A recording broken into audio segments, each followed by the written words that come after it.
administrativo. Y el talón de Aquiles, ¿no es cierto?, que cuando tengan que responder por el contrato, ¿no es cierto?, está bien lo que ustedes digan, como dicen en el ámbito del derecho privado, es un acuerdo de dos o más partes con el fin de crear, modificar, constituir o extinguir relaciones jurídicas con la necesidad de cumplir con el interés público, con una finalidad pública. Entonces, cuando agregan eso, ¿no es cierto?, de alguna manera están convirtiendo a un contrato administrativo, una definición de un contrato administrativo aceptable en este caso, ¿no? Bueno, vamos a ver algunos caracteres del contrato administrativo. Tampoco son estos caracteres estándar, es decir, clausus números, o sea, son completas las características porque como que son instituciones que todavía siguen en proceso de construcción. Entonces, el tema es que se va, ¿no?, apareciendo en cada, ¿no?, nueva, digamos, ¿no es cierto?, o alguna investigación novedosísima, alguna característica, ¿no es cierto?, constitutiva del contrato administrativo, ¿no? En todo caso, son casi los mismos elementos que configuran el contrato administrativo, también los caracteres del acto administrativo. En ese sentido, vamos a ver, ¿no? Hay que esto se ha colgado también. Cachito, por favor.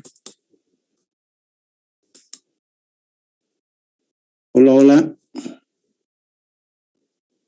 Se escucha, doctor. ¿Escucha? Sí. No me sale. No estoy presentando, ¿no? Estoy presentando, pero se ve el título, caracteres del contrato administrativo. Y ahora ya no. Sí. Ahorita entonces, a ver. Segurito que tiene algún virus lo que no quiere funcionar, no quiere correr. Bien, a ver, vamos a intentar. Ahora sí. Entonces, las características no son cosas espeluznantes como para poder estar pensando en cosas difíciles, digamos, ¿no ven? Entonces, tener siempre presente que los contratos son, ¿no es cierto?, esas relaciones de dos partes. Es un acuerdo de dos partes, sigue siendo siempre. Inclusive aquellos argumentos que ustedes han aprendido en derecho privado, como que el contrato es ley entre partes, sigue siendo ley entre partes los contratos administrativos, pese a existir cierto desequilibrio, cierta prevalencia de la administración pública, ¿no?, con respecto al administrado. Entonces, sigue siendo ley entre partes, sigue siendo dos partes, ¿no? Entonces, hay que tener presente que existen los elementos esenciales, ¿no es cierto?, del contrato común. ¿Eso qué quiere decir? Quiere decir que hay dos partes, ¿no? Hay cláusulas, hay, ¿no?, elementos esenciales como, por ejemplo, causa, es decir, motivo, ¿no? Después la forma, el objeto, etcétera, etcétera, ¿no? Entonces, todos los mismos. En todo caso, todo lo que hemos explicado en el acto administrativo como elementos esenciales viene a ser, ¿no es cierto?, contenido de los elementos del contrato administrativo también, porque de alguna manera en nuestro ordenamiento jurídico no hace referencia a cuáles son los elementos esenciales de un contrato administrativo, ¿no? Pero que, como dice, por analogía se tienen que aplicar lo del procedimiento administrativo, entonces supone que son los mismos elementos. Así que la mayor parte de los elementos que hemos explicado, ¿no?, valen también para el contrato administrativo, agregando algún otro elemento, como por ejemplo consentimiento, en este caso, que no se contempla en el acto administrativo, ¿no?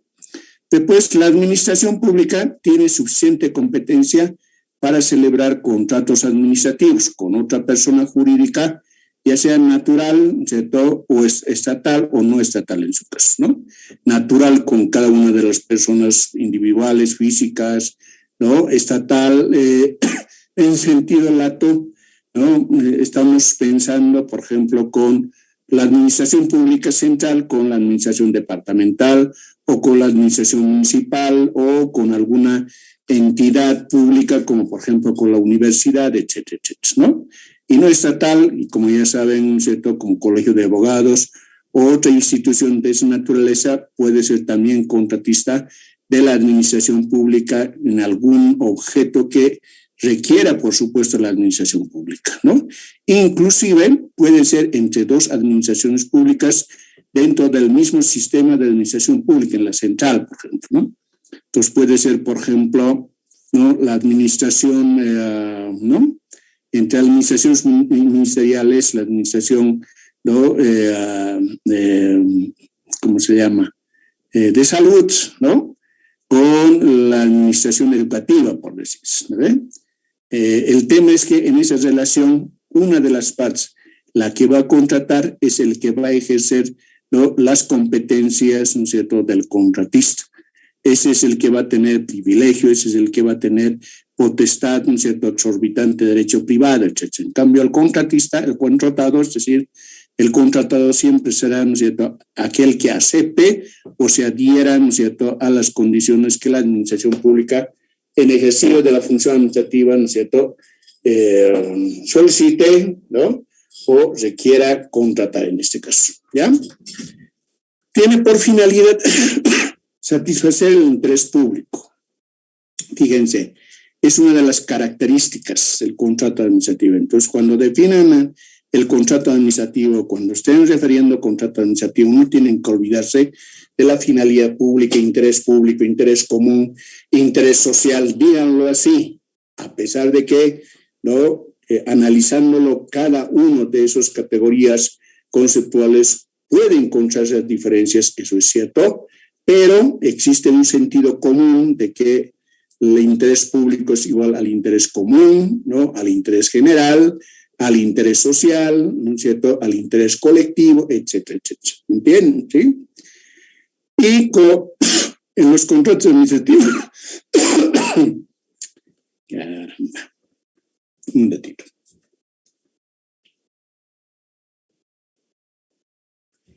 En los contratos administrativos, ¿no?, hay que tener siempre presente, como afirmamos también al hablar sobre el punto 2, ¿no?, esa desigualdad jurídica de las partes, ¿no?, debido a que hay cláusulas exorbitantes o régimen exorbitante, ¿no? Ya hemos explicado ese tema del exorbitante, ¿eh?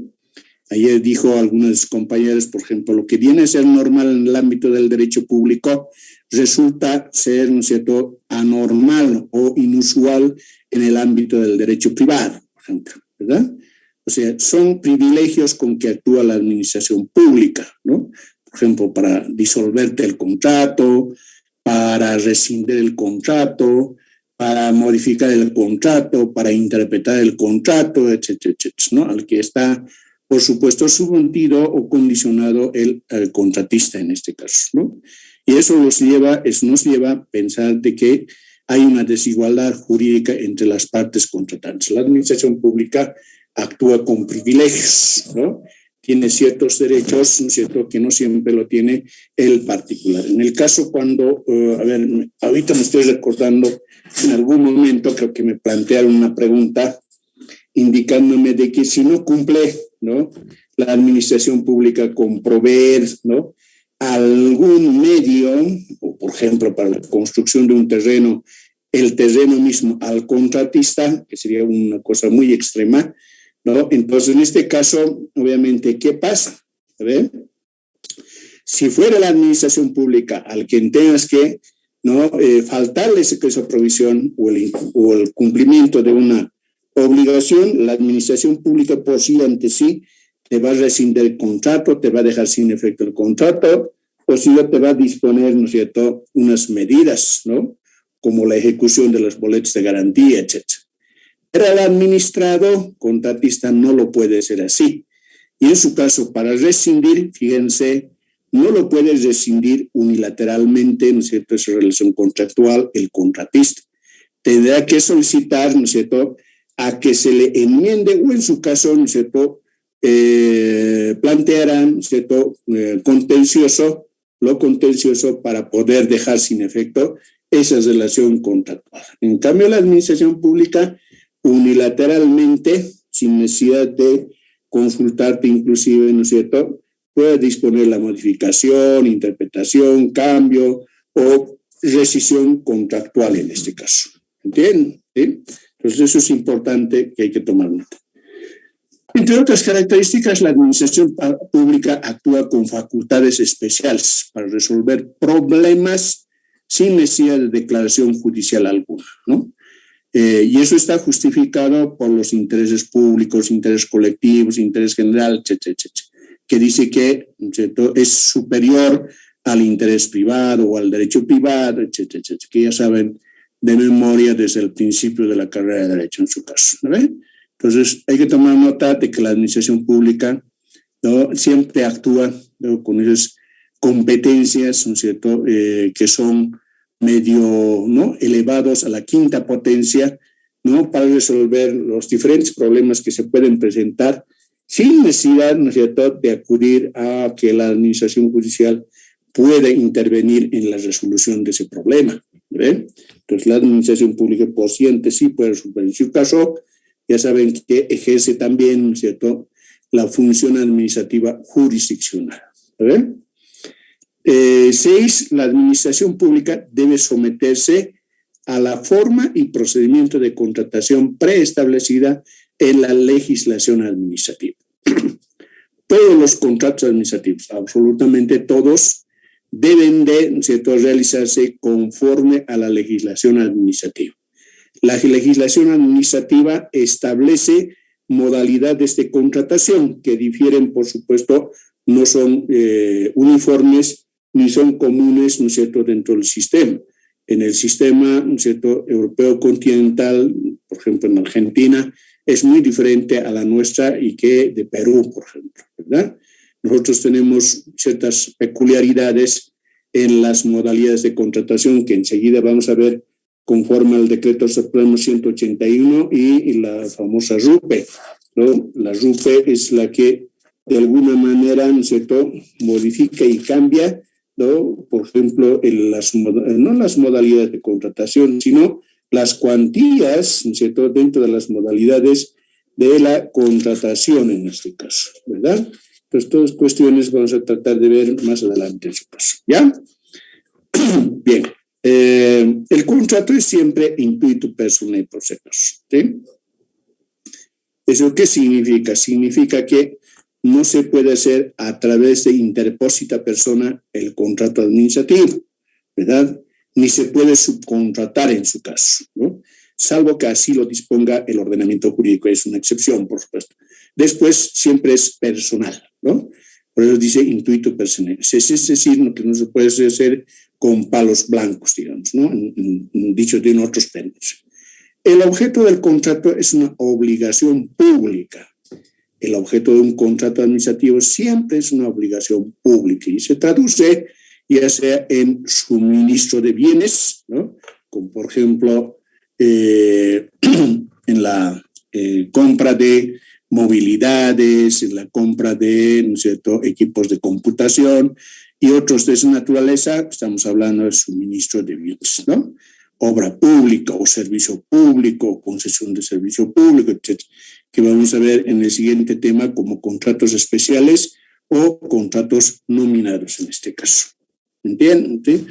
Hay, por lo tanto, una nominación o nombramiento o tipificación de los contratos administrativos por la legislación administrativa. Esos son solamente llamados contratos administrativos, ¿no? Los otros serán, en su caso, contratos innominados, ¿verdad?, pero que no se pueden, ¿cierto?, establecer de manera, ¿no?, específica como los contratos administrativos, ¿no?, que lo identifica, que lo tipifica en su caso, ¿ya? Bien, ¿cuál es la legislación administrativa aplicable? El Decreto Supremo 181 y sus decretos reglamentarios modificadores, ¿no? Aunque en buenos términos, la legislación aplicable, la normativa aplicable en los contratos administrativos comprenden, ¿no?, según la naturaleza del contrato, la constitución política del Estado, posiblemente en algunos casos que tengan que ver, como por ejemplo, con la prestación de servicios públicos, en materia de, ¿no?, electricidad, ¿no?, telecomunicaciones, ¿no?, hidrocarburos, etcétera, etcétera, porque Así es como, ¿cierto?, contempla la Constitución Política del Estado.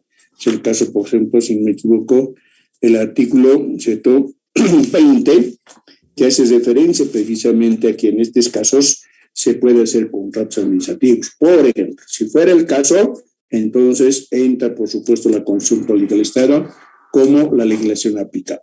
Después, la ley 1178 no va a faltar, ¿ve? Luego, este decreto reglamentario 181 y sus decretos, ¿no es cierto?, reglamentarios que reforman, modifican, cambian algunas cuestiones, ¿no?, específicas para algunos sectores, ¿no?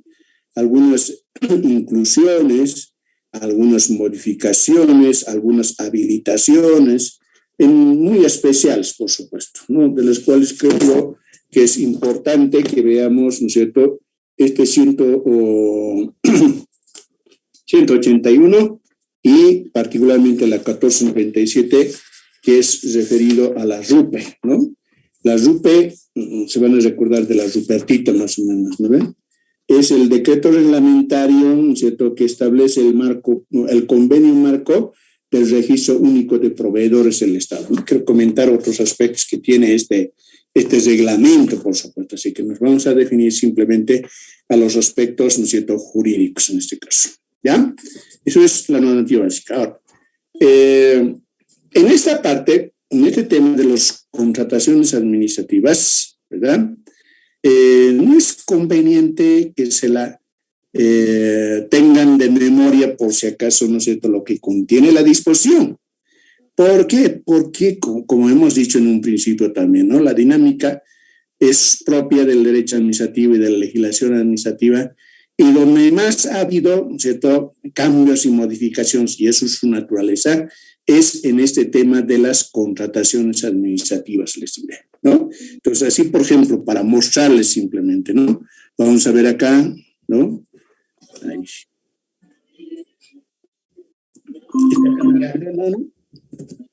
Ay. ¿Llamo a cambio? Hola, hola. Sí, doctor, se ven las constituciones, ahí no veo bien. Ha cambiado, ¿no ve? Pero no está corriendo. No está corriendo, así que voy a bajar de nuevo y voy a presentar de nuevo.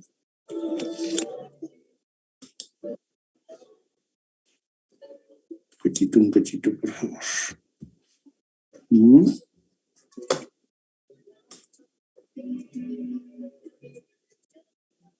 ¿Alguien está con el micrófono abierto, por favor? Ciérrelo. Ya.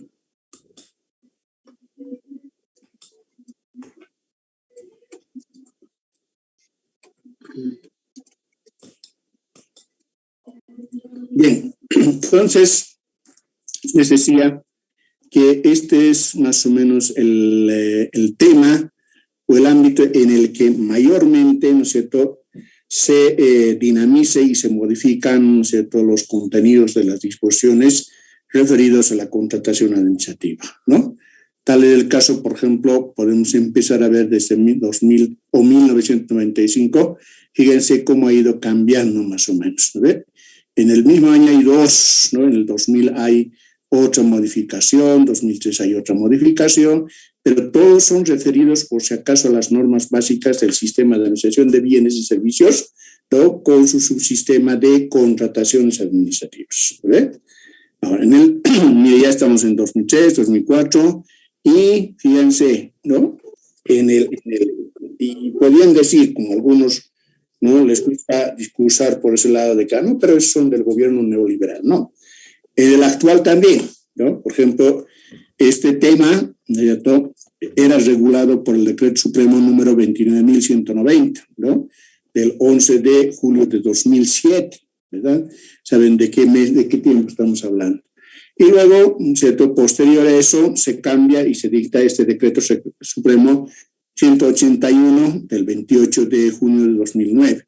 ¿Y cuántas reformas y modificaciones ha tenido? Fíjense, ¿no? Este Decreto Supremo 181 tiene alrededor de 9 modificaciones, sin contar todavía lo del periodo de, ¿no es cierto?, de la cuarentena que hemos sufrido y que aún todavía, ¿no es cierto?, subsiste, ¿verdad?, en cuanto a la adquisición de bienes y servicios particularmente, ¿no? Entonces, fíjense cómo ha ido cambiando, ¿no? Primero se ha modificado por el Decreto Supremo 778, 956, 1121, 1200, 1256, 1497, eso es lo de la RUPE, ¿no? Sí.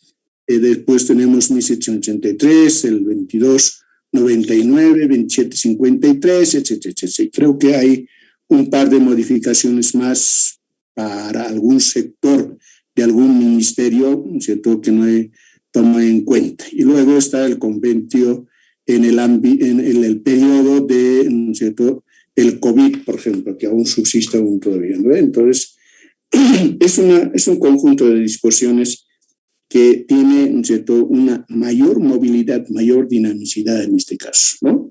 Debe de ser seguramente, ¿no es cierto?, debido a que, ¿no es cierto?, las necesidades cambian, ¿no? Los requerimientos son cada vez más volátiles, ¿verdad? Y las necesidades obviamente son muy diferentes de un periodo a otro, etcétera, etcétera, ¿no? Inclusive, ¿no es cierto?, por ejemplo, en el tema educativo, ¿no?, que tienen que adquirir bienes y servicios, por ejemplo, para la implementación de la nueva malla curricular, ¿no es cierto? Seguro que están procesando, ¿no?, algunos temas de contratación, que quién sabe, para ese efecto se han emitido algunos decretos reglamentarios para el rubro, para el sector de la educación, por ejemplo, ¿verdad? Entonces, con todo eso, ¿no es cierto?, lo que tienen que tener la idea es que acá en el tema, ¿no es cierto?, vale la pena estar siempre, ¿no es cierto?, un poco actualizado si es que se quiere uno dedicar en el tema de la contratación administrativa. En el ámbito de la especialización del derecho administrativo, por ejemplo, donde se tiene mayor dificultad es en el tema del sector de contrataciones administrativas, por su carácter volátil y dinamicidad precisamente. Entonces, inclusive uno no puede decir soy especialista en contratación administrativa, porque habrá que, ¿no es cierto?, establecer, a ver, contratación administrativa, ¿en qué sector, digamos, verdad? Ni siquiera de la modalidad, sino en qué sector, ¿no? Sector de hidrocarburos, sector, ¿no es cierto?, de transporte, sector de, ¿no?, adquisición de bienes, etcétera, etcétera. Entonces, es una cuestión muy especialísima en este caso, ¿no? Y por lo mismo, el ordenamiento jurídico es un poco complejo. Por lo tanto, se recomienda de que tienen que tener a la mano, ¿no es cierto?, más bien la normativa correspondiente, ¿ya? Elementos del contrato administrativo. Con respecto a los elementos del contrato administrativo, hay dos corrientes. Unos son bipartitas y otros son tripartitas desde el punto de vista académico. Los bipartitas dicen, ¿cierto?, que hay elementos esenciales y elementos accidentales, ¿no? Y en su caso eso es la que, ¿cierto?, nosotros en el ordenamiento jurídico como en la dogmática utilizamos, ¿verdad? Aunque no faltan, hay que ver, como ya les he manifestado, la especialización, ¿no es cierto?, nos lleva a ver casos concretos. Entonces ahí, ¿no es cierto?, no les va a faltar, ¿no es cierto?, en algún sector, en algún rubro, ¿verdad?, de que se va a ver en la práctica criterios tripartitas más bien, ¿verdad?, que bipartitas. Pero en nuestra legislación, por lo menos la legislación general, ¿no es cierto?, considera estos elementos bipartitos, o sea, constituyen, ¿no es cierto?, los elementos como elementos esenciales y elementos accidentales, ¿ya? Y las tripartitas agrega, por supuesto, esos elementos esenciales y accidentales, los elementos naturales, ¿sí? Entonces, acá hay, por ejemplo, en la práctica es un poco muy, ¿no?, sutil la diferencia de que lo constituyen algunos elementos, como por ejemplo, que son naturales sin los cuales no puede haber contrato, ¿verdad? Y ese es el caso, por ejemplo, que dicen el consentimiento. ¿De qué les estoy hablando? ¿Qué es lo que no se presenta más o menos? ¿No es cierto? En más de una ocasión hay relación contractual, hay relación, ¿no es cierto?, de contratos administrativos, pero, ¿no?, por las, no sé, pues, por alguna circunstancia, ¿verdad?, por alguna, ¿no?, actividad, descuido, qué sé yo, no han completado, ¿no es cierto?, las cláusulas como el consentimiento, por ejemplo, aunque ustedes no lo crean. Entonces, ese contrato administrativo, si no tiene consentimiento, ¿no ve? Obviamente que está afectado en uno de los elementos del acto administrativo, ¿verdad? O es decir, del contrato administrativo. Porque un contrato sin consentimiento, ¿no ve?, no tendría razón de ser. Es decir, falta, ¿no es cierto?, un elemento esencial, ni siquiera es accesorio, ¿no es cierto? Entonces, ¿qué es lo que ocurre? ¿Qué se presenta en los hechos? Pues, bueno, no es recurrente, digamos, pero se presentan, ¿cierto?, problemas, conflictos, ya de acuerdo a las circunstancias, mientras todo funcione bien, no haya, ¿no es cierto?, los peros, todos estén ganando, no pasa nada, pues, ¿no ve? Todos creen que está normal. El problema es cuando ya, ¿no es cierto?, surgen algunos, ¿no es cierto?, contrapartes o contrasentidos, ¿no?, alguna falencia, algún problema, ahí es donde surge el problema. Entonces se busca interpretar el contrato, se busca revisar el contrato, etcétera, etcétera, ¿no? Los cuales no es que no falten siempre, siempre pueden presentarse. Entonces, se ha dado casos en los cuales se ha presentado esa situación y resulta que cuando el contrato se exhibe, no tiene consentimiento, ¿verdad?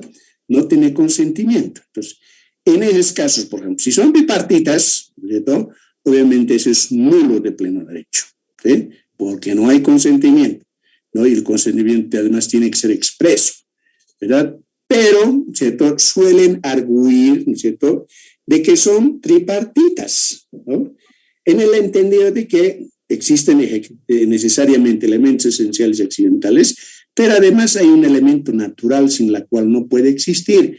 O sea, los elementos naturales son los que se suponen, ¿no?, presupuestos naturales de un contrato, ¿verdad?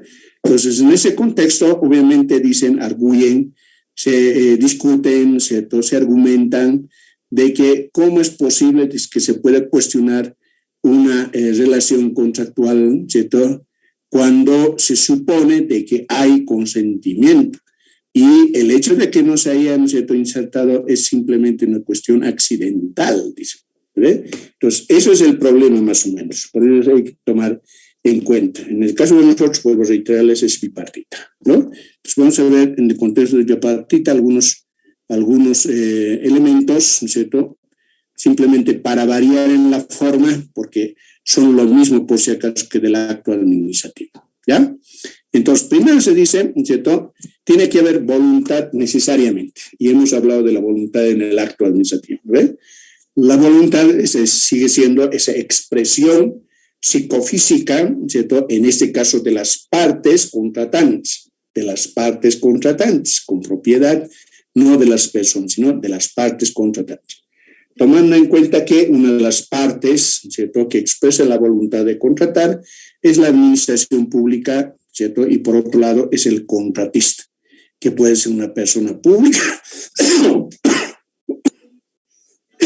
o privada, ¿no?, natural o jurídica, etcétera, ¿verdad?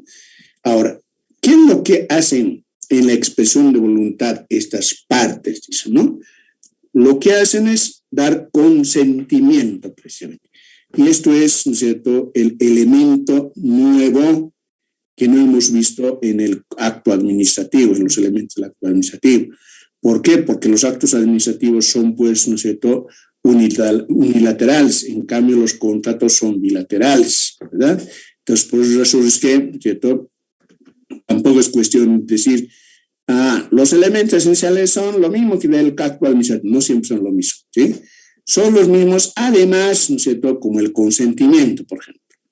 Ahora, ¿qué es el consentimiento? Es la conformidad, ¿no? Fíjense, es un elemento esencial, ¿no? Y tiene mucha razón que cuando se cuestiona, no se pretende simplemente hacer aparecer como natural, es muy cierto. Nuestro ordenamiento jurídico exige precisamente de que exista, ¿no es cierto?, ese consentimiento, ¿entienden? Esa expresión de estar de acuerdo, ¿no?, con las diferentes cláusulas que se ha establecido en una relación contractual. Por favor, ¿pueden apagar su micrófono?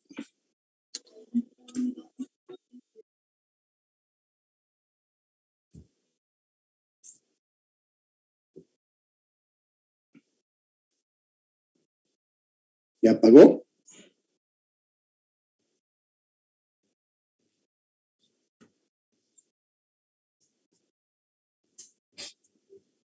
Hola, hola. Creo que sí apagó, doctor. Vigílenmelo, por favor, ¿ya? Entre ustedes, por favor, comuníquense. No está bien eso. Es una universidad y parece que estuvieran de verdad niños jugando. Me parece que lo están encargando a sus hijos. Claro, los niños pues distraídos, ¿no ve? Pues no lo prende, claro, pero ¿ve? No lo apaga. Así que no me van a reclamar cuando les falte nota. No, yo siempre asistirán, pero asistió otra.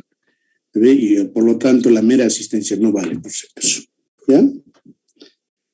Bien, ahora, dicho esto, si hay consentimiento, ¿no? Dentro de esta corriente, dice que se supone que hay, ¿no es cierto?, los elementos subjetivos, ¿verdad?, que hemos visto en los actos administrativos, como la competencia, ¿no?, y la capacidad, ¿verdad? Entonces, si hay consentimiento, obviamente debe de existir, ¿no es cierto?, los sujetos, ¿no?, de esa relación contractual. Estos sujetos de la relación contractual actúan, por supuesto, en ejercicio de la competencia y la capacidad. La administración pública siempre va a actuar en ejercicio de la competencia, ¿sí? Ahora, esta competencia, en el caso del acto administrativo, habíamos dicho que tiene que ser siempre, ¿no es cierto?, por principio general, ¿no?, la atribución. En cambio, en los contratos administrativos pueden ser atribuciones o facultades, ¿sí?, pero no, ¿no es cierto?, potestades públicas ni responsabilidades en este caso, ¿no? Entonces, eso es la diferencia, digamos, ¿verdad? Y cada uno de los órganos, por supuesto, ya sea persona jurídica privada o persona jurídica pública, ¿no?, tienen que tener, ¿no es cierto?, ese ejercicio de la capacidad cuyos titulares, ¿verdad? No estamos, les decía, ¿no es cierto?, en la época de Isabel la Católica, como para poder, ¿no es cierto?, aceptar, o sea, aunque sea niño, sin, ¿no es cierto?, es decir, sin la capacidad de obrar, pueda, ¿no es cierto?, expedirse, ¿no?, en una relación contractual en este caso, ¿sí? De acuerdo a nuestro ordenamiento jurídico, ese órgano administrativo que tiene competencia, su titular debe de tener ejercicio, ¿no es cierto?, de la capacidad de obrar en este caso. Sí, se suponen más o menos, ¿no?, pero no hay que suponer tanto así, ¿no?, de que quienes son servidores públicos son generalmente mayores de 18 años, pero debería de ser, ¿no?, en algunos casos, ¿no es cierto?, una edad diferenciada, por supuesto. ¿Me entienden? ¿Sí? Después tenemos el otro elemento, ¿no es cierto?, el objeto. ¿Sí? Como hemos dicho en la caracterización de los contratos administrativos, el objeto del contrato administrativo se traduce, ¿no?, ya sea en una obligación pública referido a la construcción de una obra pública será concesión de obra pública, servicio público, provisión de bienes y servicios, etcétera, etcétera. ¿Entienden? ¿Sí? Y si hay ese objeto, obviamente, ¿no es cierto?, va a haber, ¿no?, el otro elemento que viene a ser la causa. La causa son los antecedentes de hecho y de derecho del contrato administrativo en este caso. Fíjense, casi similar como en el acto administrativo estamos hablando, ¿verdad? Y si hay causa y el objeto además va a tener la finalidad. La finalidad no puede ser otra sino esa finalidad pública, interés social, bien común, para vivir bien, etcétera, etcétera. ¿Entienden? ¿Sí? Y todo esto, por supuesto, además, debe de estar contenida en el elemento formal, ¿verdad? Entonces, todo esto significa de que hay un procedimiento y la forma, además, ¿no? Ahora, el tema es lo siguiente. Hubiera sido interesante, de verdad, ¿no?, seguro para ustedes, ¿no es cierto?, que cada uno de estos elementos también lo identifiquemos en un contrato administrativo, ¿sí? La autora no me pareció pertinente, por eso lo excluí, ¿no es cierto? Lo puse, ¿no es cierto?, algunos contratos anteriores a la actual Constitución.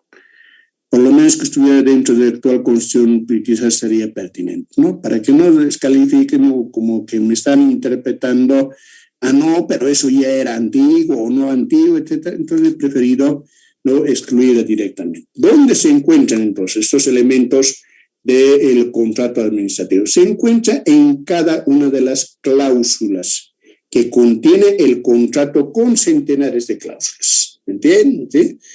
El consentimiento, por ejemplo, si bien graficado, se encuentra así entre los primeros elementos que mencionamos. Eso nada tiene que ver necesariamente con el orden numérico, ¿verdad? Se encuentra en las últimas cláusulas de un contrato administrativo, ¿no? Quiero recordarles de que los contratos administrativos son altamente formalizados, ¿verdad?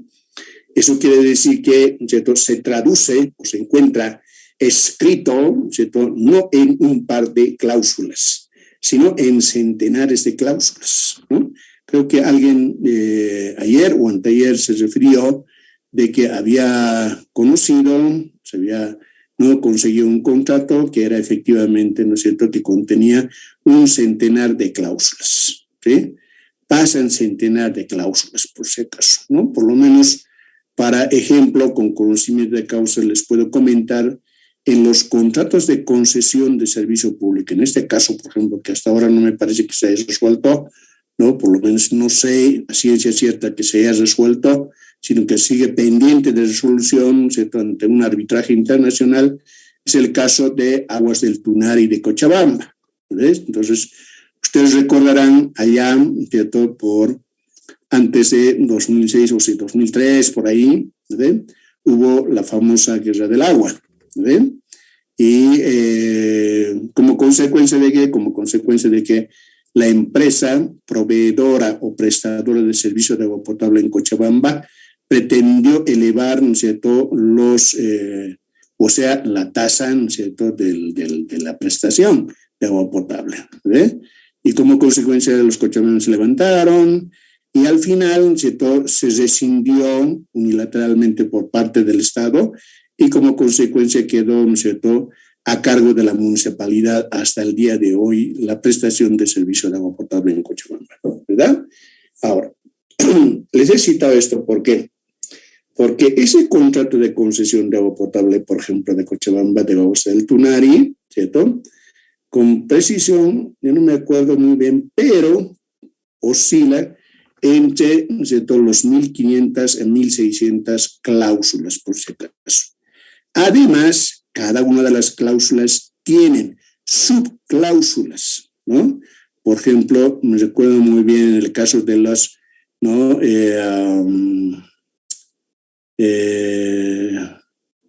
como dice, no me acuerdo exactamente, pero en la parte donde dice, por ejemplo, ¿no?, de los derechos y obligaciones, y dentro de esos derechos y obligaciones, ¿no es cierto?, con respecto a la posible, ¿no es cierto?, posible generación de conflictos sociales como se generó, eso está previsto en el contrato administrativo de Aguas del Tunari.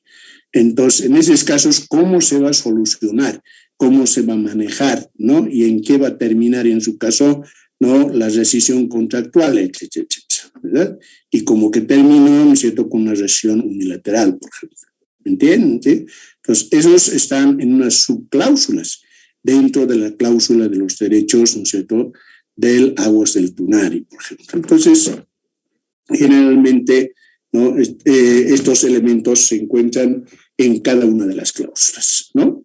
Por la extensión tendríamos que tener por lo menos, ¿no es cierto?, una centenar de presentaciones también, o por lo menos cada uno de nosotros tuviera, ¿verdad?, el documento y de tal manera que podamos esquematizar en pantalla simplemente por número de cláusulas para que podamos revisar, etcétera, etcétera, ¿verdad? Hubiera sido útil, pero por otro lado, ¿no es cierto?, ustedes saben muy bien, hoy en día, ¿no?, es un poco difícil conseguir un contrato administrativo, ¿verdad?, porque lo tienen bajo, ¿no es cierto?, 560 llaves, me parece, o bien cerrado en los candados, etcétera, etcétera, ¿no? En mi época de estudiante, el profesor nos consignaba o nos dividía, ¿no es cierto?, a cada uno que busquemos, ¿no es cierto?, un trabajo sobre contratos administrativos. Entonces nos buscábamos contratos, íbamos a las instituciones nos presentaban, ¿no es cierto?, en sus oficinas, aquí está el contrato, si gustan pueden revisar, ¿no?, con la acreditación, por supuesto, como en la biblioteca, ¿no?, que cuando entras, ¿no?, te prestan el libro y empiezas a revisar. Así era la cosa, ¿ve? Entonces, uno de los episodios, ¿no es cierto?, en los últimos que tuve la oportunidad de querer, ¿no?, buscar precisamente para efectos académicos, ¿no es cierto?, un poquito más no me riñen a mí, ¿verdad? Entonces, es muy difícil de verdad, ¿no es cierto?, de verdad, para poder concretar. Entonces, nos quedaremos simplemente así, ¿no?, manifestándoles de que estas cláusulas o estos elementos los van a encontrar, ¿cierto?, en las diferentes cláusulas de los contratos administrativos, ¿no? Y ya depende, ¿no?, qué tan metódico y sistemáticos son los que elaboran el contrato. Entonces van a tener más o menos, ¿no?, por capítulos sujetos. Entonces ese capítulo de los sujetos va a tener, ¿no es cierto?, unas 10 o 15 seguramente cláusulas en las cuales de manera específica se va a consignar, ¿no es cierto?, quién es la empresa contratadora, ¿no? Por ejemplo, por decir la gobernación. Y ahí se va a detallar, ¿no es cierto?, los contenidos, su normativa, ¿no es cierto?, que respalda como persona jurídica, la competencia que les respalda, ¿ve?, y la habilitación que existe para el contrato en el caso específico, por ejemplo, ¿verdad? Y lo mismo se hará, ¿no es cierto?, con respecto al contratista, etcétera, etcétera. Entonces, como ven ustedes, va a haber, ¿no es cierto?, una cantidad de, ¿no es cierto?, cláusulas y subcláusulas, ¿no es cierto?, que aparezcan en el documento, ¿no es cierto?, propiamente dicho.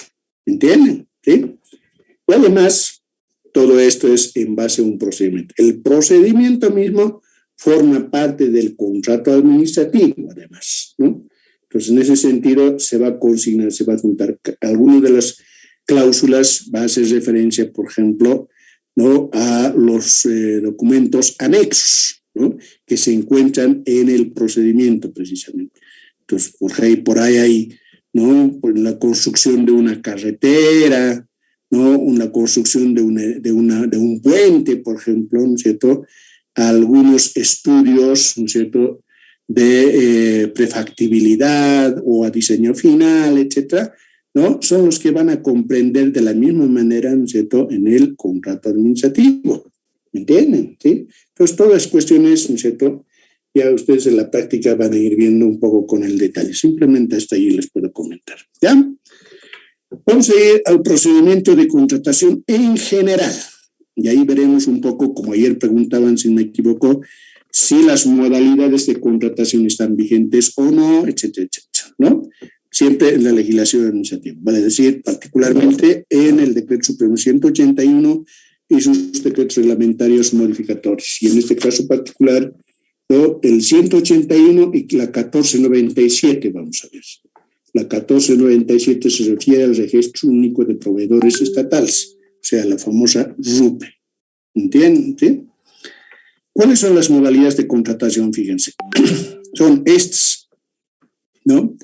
Y esto es la última, por si acaso, que yo conozca, ¿no? El 181, en cuanto a las modalidades, no ha sido modificada, ¿no?, sino que en cuanto a las cuantías ha sido modificada. Por ejemplo, la contratación menor era hasta los 20,000, ¿no? Y después de 20,001, apoyo nacional de producción, etcétera, etcétera, ¿no? En cambio, con la RUPE se ha modificado, ¿no es cierto?, en el mismo artículo, ¿no?, la cuantía, ¿no es cierto?, en la contratación menor de un boliviano hasta 50,000 bolivianos, por ejemplo, ¿no? Para el apoyo nacional a la producción y empleo, de 50,000 a 1,000,000 de bolivianos. Licitación pública mayor a 1,000,000 de bolivianos, contratación por excepción, sin límite de monto, ¿no? Después tenemos con relación a las contrataciones por desastres, ¿no es cierto?, y emergencias sin límite de monto, contratación directa de bienes y servicios sin límite de monto, etcétera, etcétera, ¿no? Y aquí hay una cosita, no sé si es pertinente comentarles, ¿no? Para mí que sí, siempre y cuando, ¿no es cierto?, exista, por supuesto, ¿no es cierto?, cierta, ¿no?, cierta línea, si se quiere decir, en los precedentes administrativos.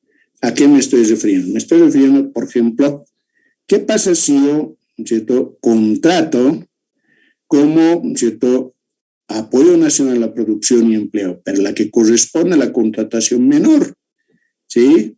¿Por qué? Porque dice hasta 50,000. Entonces, si me dice apoyo nacional a la producción y empleo, desde 50,000, estoy, ¿no es cierto?, tranquilamente utilizando la modalidad de contratación menor, ¿verdad? Y este problema de la cuantía, ¿no es cierto?, puede traer a complicaciones, me parece, ¿verdad? Porque otra cosa hubiera sido que el apoyo nacional a la producción, por ejemplo, en la segunda, ¿no?, fila del cuadrito que ven ustedes, diga, sea mayor a 51,000, ¿verdad?, hasta 1,000,000. La cosa era inequívoco ahí, ¿no ve? Entonces, ahora, como les gusta ser responsables a todo, quiera, sin diestra y siniestra, entonces podríamos utilizar hasta estas, ¿no es cierto?, prácticas, ¿no?, por la norma lo dice así, pero que se presta a interpretaciones para poder, ¿no?, perjudicar a uno, por ejemplo. ¿Entienden? ¿Sí? Bien, ahora, estas son las modalidades de contratación y estas son las cuantías, ¿no es cierto?, vigentes hoy en día, y con esto, ¿no es cierto?, se procede en el proceso de contratación. Más antes, ¿no es cierto?, hay que ver, ¿no?, el tema de los, ¿cómo se dice?, de los contenidos, ¿no es cierto?, de la modalidad de contratación, ¿no? Es decir, cómo, ¿no es cierto?, empiezan, digamos, a perfilarse y iniciarse un proceso de contratación. Primero, como ya saben ustedes, ¿no es cierto?, tiene que haber, ¿no?, en su plan operativo anual, ¿no?, consignado, ¿no es cierto?, la contratación a realizarse por la entidad pública, ¿sí? Y una vez que tenga eso además debe estar, ¿no es cierto?, registrado en SICOES, ¿verdad? Entonces, con ello se procederá, por supuesto, a convocarse, ¿no?, para la contratación respectiva, ¿no? Habrá, ¿no es cierto?, comisiones calificadoras en el caso de licitación pública o, ¿no es cierto?, personas encargadas, ¿no es cierto?, en la evaluación de los, ¿no?, es decir, de los procesos de contratación en cada una de las modalidades en su caso, ¿verdad? Ahora, el tema es que, ¿cierto?, en este programa de contratación, una vez que se presentan, ¿no?, se procederá a calificar y en esa calificación de las propuestas, ¿no?, los que pueden participar como contratistas de la administración pública, como somos de una economía plural, entonces pueden ser, ¿cierto?, las entidades públicas, las entidades privadas, ¿no? Después pueden ser, ¿no es cierto?, las cooperativas, las OECAS, organizaciones económicas comunitarias, ¿no?, o campesinas, etcétera, etcétera, ¿no? Todos pueden participar, cumpliendo, por supuesto, los requisitos que establece en el documento base de contrataciones, ¿no? ¿Qué contiene o qué cosas puede contener ¿no?, ese documento base de contrataciones? Pues, bueno, generalmente son los requerimientos que la entidad administrativa, ¿no?, requiere precisamente, ¿no? Y entre otros, las que no puede faltar son, por ejemplo, las famosas garantías del objeto, ¿no?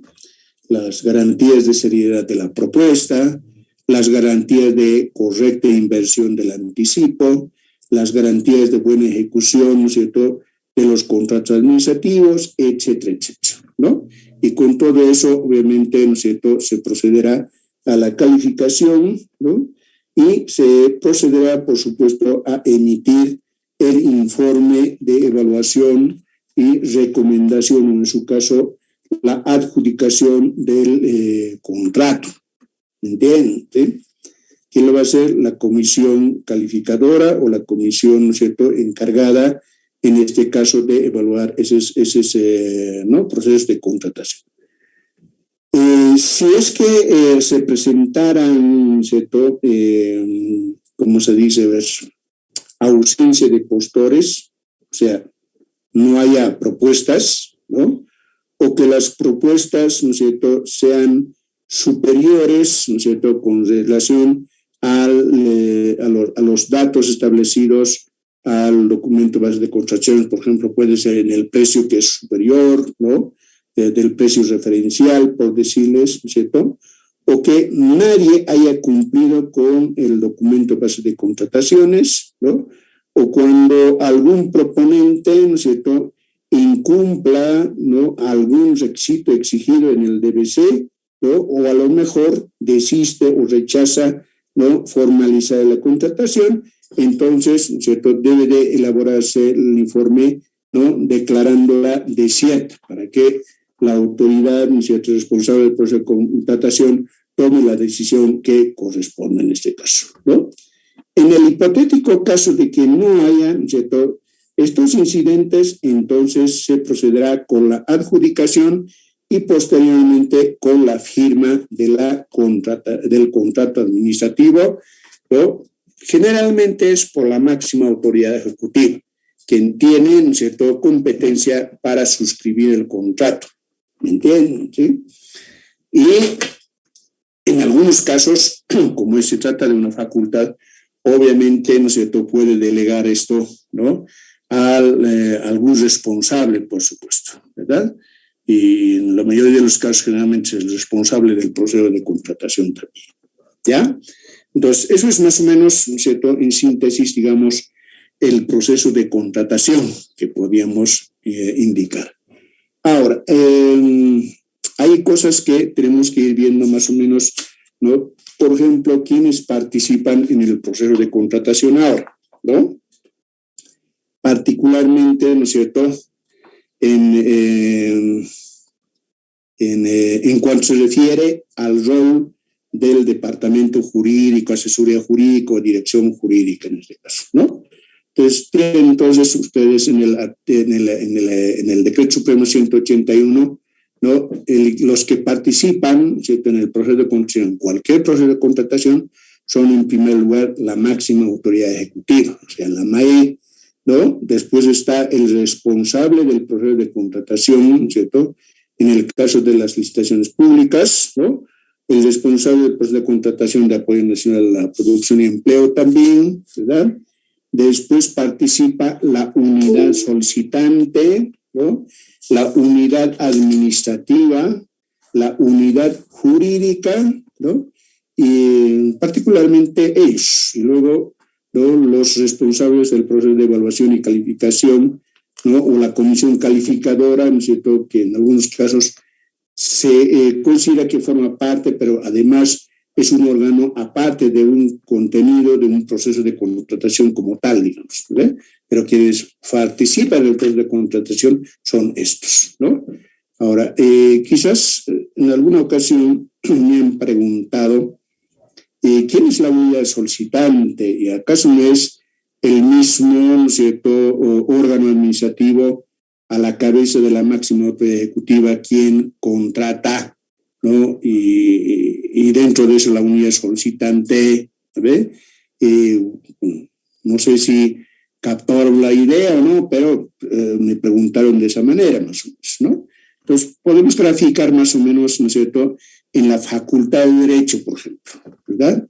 Entonces, en la Facultad de Derecho, nosotros tenemos, por ejemplo, como a MAE, a la máxima autoridad ejecutiva, que es el decano, en este caso, ¿no ve? Entonces, en el proceso de contratación, por ejemplo, estoy seguro que para la refacción, ¿no?, de los diferentes ambientes en la facultad que hicieron, ¿no es cierto?, participaron, ¿no?, el decano como máxima autoridad ejecutiva, después ha participado, ¿no es cierto?, el responsable que ha nombrado para ese proceso de, ¿no es cierto?, contratación, que seguro era, ¿no es cierto?, generalmente se designa al secretario general, en este caso ha debido ser, ¿no?, supongo, el secretario académico, la secretaría académica, ¿verdad? Después, ¿no es cierto?, la unidad solicitante, esa unidad solicitante, por ejemplo, en la Facultad de Derecho, podría haber sido, ¿no?, sus unidades académicas, como la dirección de carrera o dirección de carrera de Derecho o bien dirección de carrera de ciencia política, por ejemplo, o alguna otra unidad, como la unidad de posgrado o departamento, es decir, consultorio jurídico, digamos, ¿no? O por decirles, ¿no es cierto?, la asociación de docentes o al centro de estudiantes, etcétera, etcétera, ¿no? El solicitante, que no necesariamente es el que paga ni el que, ¿no es cierto?, lleva adelante el contratación, no, simplemente es el que solicita precisamente en este caso, ¿no ve? Y después la unidad administrativa, en este caso, ¿cierto?, el área desconcentrada que tenemos, seguro que participó, ¿no? La dirección jurídica o unidad jurídica, que en este caso, no obstante que somos una facultad de unidad jurídica, no tenemos desconcentrado, sino la propia asesoría o el departamento jurídico de la UNSA participa, y seguro que ha participado. Si ustedes quisieran, corrobórenme, ¿no es cierto?, pregúntenle al decano por ahí, ¿no es cierto?, y seguro que les va a contestar que sí. Pues el jefe de unidad jurídica, ¿no es cierto?, ha debido participar. Si no es él, entonces ha venido, ¿no es cierto?, algún abogado, ¿no?, del staff de abogados que tiene el departamento jurídico de la UNSA en su caso, ¿no? Y luego los responsables, ¿no es cierto?, o la comisión responsable de evaluación, o bien la comisión de calificación. Comisión de calificación, en su caso, en las licitaciones públicas, responsable de evaluación en la modalidad de apoyo nacional a la producción y empleo en este caso, ¿no? Y una vez que, ¿cierto?, hayan desarrollado sus actividades, obviamente, se procederá con ¿no?, con el proceso de contratación. Ahora, una vez que se concluyó, hay comisiones receptoras y responsables de recepción también, ¿no? En el caso de apoyo nacional a la producción y empleo, ¿no?, se habla de responsable de recepción, ¿no ve? En el caso de licitación, se habla de una comisión receptora, etcétera, ¿no? Pues como ven ustedes, ¿no es cierto?, son todas estas dependencias, ¿no?, que participan en un proceso de contratación administrativa. Con respecto al tema, como que estamos vinculados al ámbito del derecho, ¿no ve? Entonces, creo que, ¿no es cierto?, cabe puntualizar un poco la participación de la unidad jurídica que hace, ¿no? Entonces, la unidad jurídica debe atender y asesorar, por ejemplo, en la revisión de los documentos y asuntos legales, dice el ordenamiento jurídico, ¿no? Y las que sean, en su caso, objeto de consulta al departamento jurídico, ¿no? Lógico, porque es el jurista, el abogado, quien tiene que revisar si la documentación que se ha presentado conforme al documento base de contrataciones, ¿no?, es legal o no es legal. Por ejemplo, en el tema de las certificaciones, ¿no?, o las legalizaciones, etcétera, porque el quien debe de certificar es el tenedor del documento original en este caso. Entonces, si se trata, por ejemplo, ¿no?, de que no va a faltar, no va a poder faltar esas certificaciones, por ejemplo, en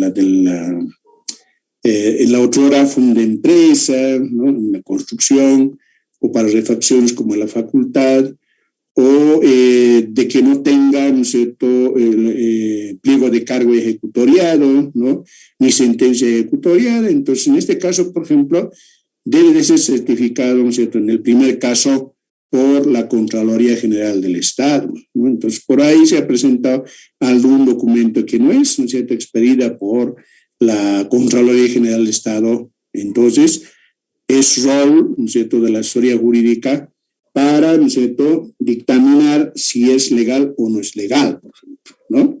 En algunos casos, aunque ustedes no lo crean, no suelen presentarse fotocopias, pero fotocopias legalizadas ante un notario de fe pública, etc.